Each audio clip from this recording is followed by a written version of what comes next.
Assalamualaikum warahmatullahi wabarakatuh. Halo teman-teman semuanya, selamat datang di video pembelajaran hari ini. Pada video kali ini, kita akan membahas mengenai salah satu materi penting dalam dunia pendidikan, yaitu Sistem Pendidikan Nasional. Sebelum kita memulai ke pembahasan, izinkan kami memperkenalkan diri terlebih dahulu. Perkenalkan, kami dari kelompok 8 yang beranggotakan 5 orang. Saya Erlangga dengan NIM 250540. Saya Jaka Maidina Rahayu dengan NIM 2510387. Halo, saya Alfania Renata dengan NIM 2508626. Saya Fahrudin Alim Rashid dengan NIM 2509943. Dan saya Fani Widya Agustin dengan NIM 2501837. Sebagai mahasiswa pendidikan, kita dituntut untuk mampu berpikir secara sistematis dan sistemik. Oleh karena itu, memahami sistem pendidikan nasional itu bukan hanya sekadar mengetahui definisinya saja, tetapi juga memahami bagaimana seluruh komponen pendidikan itu dirancang, mulai dari input, proses, hingga output pendidikan. Dengan memahami materi ini secara utuh, diharapkan kita memiliki gambaran yang jelas tentang bagaimana pendidikan itu dirancang, kemudian dijalankan, dan mampu dikembangkan. Mari kita mulai. Kali ini, pertama-tama kita akan membahas mengenai definisi dari sistem pendidikan Indonesia. Sebelum itu, kita akan membahas terlebih dahulu mengenai apa itu sistem. Sistem adalah satu kesatuan yang terdiri dari beberapa bagian atau komponen yang saling berhubungan dan bekerja sama untuk mencapai tujuan tertentu. Setiap bagian dalam sistem itu tidak dapat berdiri sendiri, tetapi saling mendukung dan saling mempengaruhi agar tujuan bisa tercapai dengan baik. Seperti halnya tubuh manusia, tubuh terdiri dari jantung, paru-paru, ginjal, otak, dan lain sebagainya. Semua bekerja agar manusia bisa hidup dengan baik. Jika satu saja bagian terganggu, maka bagian lain akan terpengaruh. Lalu, apa pengertian pendidikan nasional? Menurut Mudia Harjo tahun 2002, ditinjau dari fungsinya, pendidikan nasional adalah sistem pendidikan yang diselenggarakan oleh suatu negara dalam rangka mewujudkan hak dan menentukan nasib bangsa dalam bidang pendidikan. Maka, berdasarkan pengertian tersebut, sistem pendidikan nasional adalah keseluruhan komponen pendidikan di Indonesia yang saling berkaitan dan bekerja sama secara teratur untuk mencapai tujuan pendidikan nasional, yaitu mencerdaskan kehidupan bangsa. Hal ini telah tertuang dalam Undang-Undang Nomor 20 Tahun 2003, Pasal 1 Ayat 3. Pembahasan selanjutnya yaitu suprasistem pendidikan nasional. Suprasistem pendidikan nasional adalah keseluruhan kehidupan masyarakat dalam suatu negara dan berbangsa yang mencakup masyarakat nasional domestik atau masyarakat dalam negeri sebagai proksimal atau lingkungan dekat dan langsung mempengaruhi, dan masyarakat internasional sebagai lingkungan distal atau lingkungan jauh dan tidak langsung mempengaruhi. Sistem pendidikan nasional tidak berdiri sendiri, tetapi dipengaruhi oleh beberapa sistem dalam kehidupan berbangsa, yaitu yang pertama, sistem sosial budaya. Sistem sosial budaya merupakan tatanan kehidupan bersama yang memiliki pola budaya tertentu, terdiri dari kelompok psikologis, keluarga, teman, pekerja, dan organisasi sosial. Dan sistem budaya menjadi landasan nilai atau idealisme pendidikan nasional. Kemudian yang kedua, sistem pendidikan biososial atau penduduk. Penduduk adalah kumpulan orang dalam suatu wilayah dengan struktur tertentu. Penduduk mempunyai dua aspek, yaitu aspek statis dan aspek dinamis. Aspek statis meliputi jumlah usia, pekerjaan, jenis kelamin, dan penghasilan. Sedangkan aspek dinamis meliputi pertumbuhan, migrasi, dan perubahan komposisi. Implikasi bagi pendidikan pemerintahan, pendidikan secara kuantitatif dan kualitatif, serta menjadi landasan operasional sistem pendidikan nasional. Lalu yang ketiga ada sistem ekonomi makro, yaitu mengkaji kondisi ekonomi secara keseluruhan, misalnya output barang dan jasa, laju inflasi dan pengangguran, neraca pembayaran, serta nilai kurs.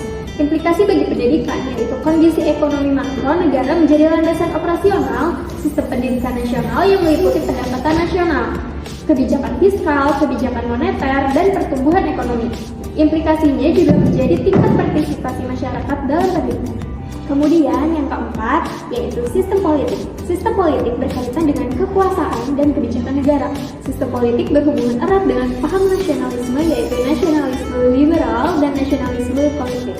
Sistem politik juga menentukan kebijaksanaan umum dalam kehidupan berbangsa dan bernegara yang nantinya akan berpengaruh terhadap operasi-operasi sistem pendidikan nasional ini.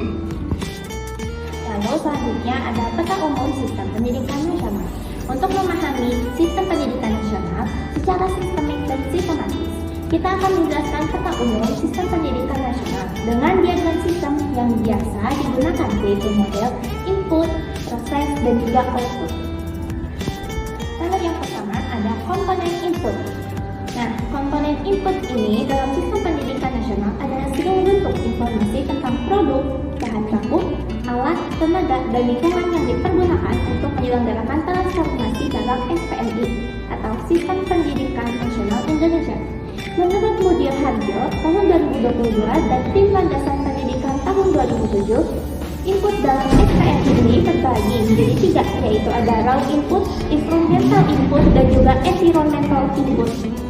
Nah, dari pembagian yang tadi itu, yang pertama ada raw input.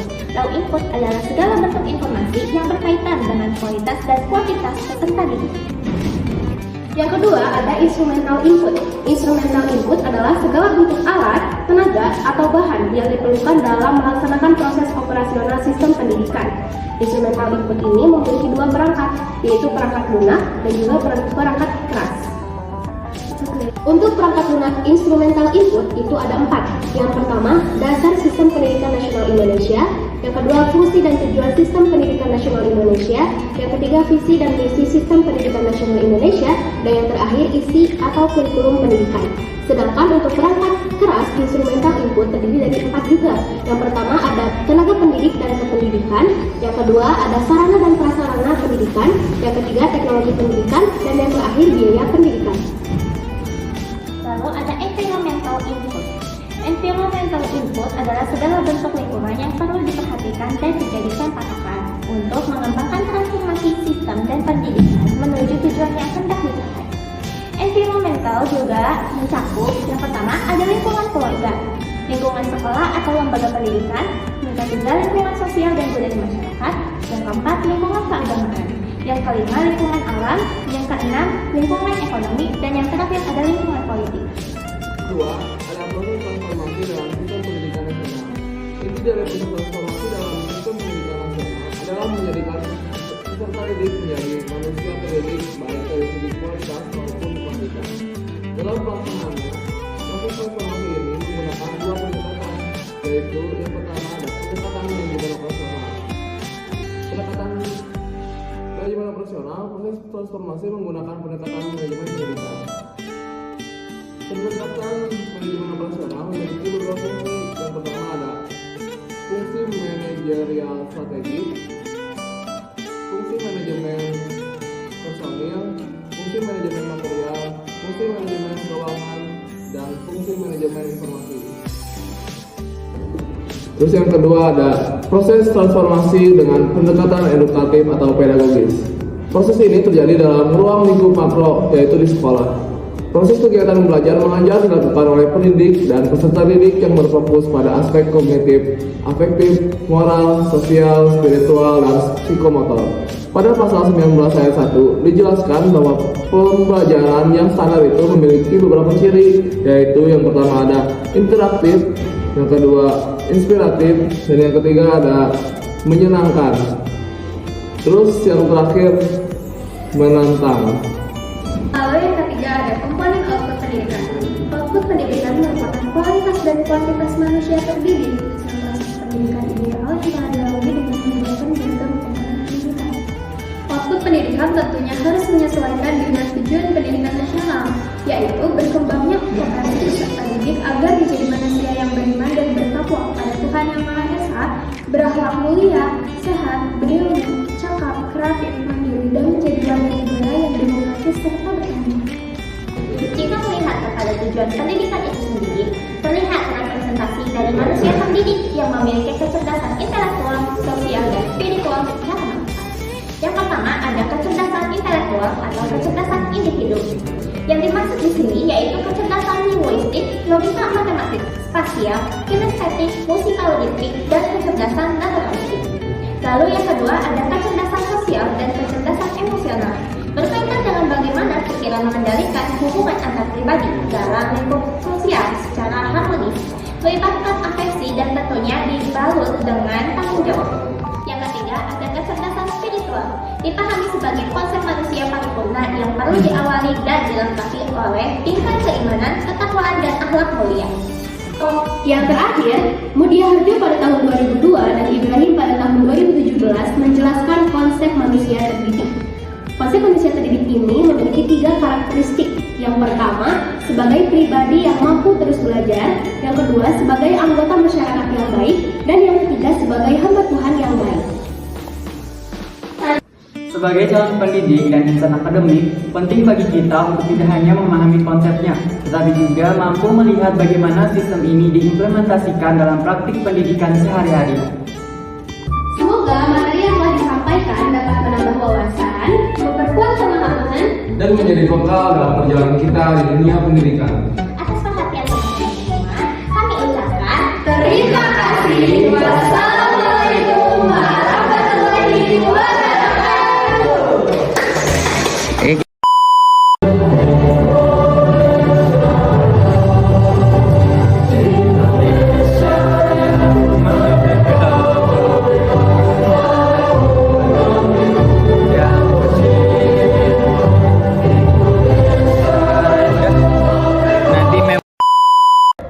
Parah sih, perhatian aja. Ayo anjay. Memperkuat pemahaman, Dan menjadi bekal dalam perjalanan kita di dunia pendidikan. Atas.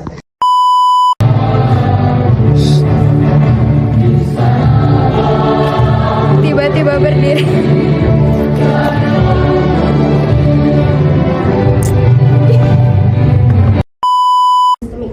oleh karena itu kita harus memahami pendekatan kita. Orang di sini naruhnya. Dua, tiga. Proses transformasi dalam yang kedua ada proses transformasi dalam sistem pendidikan nasional.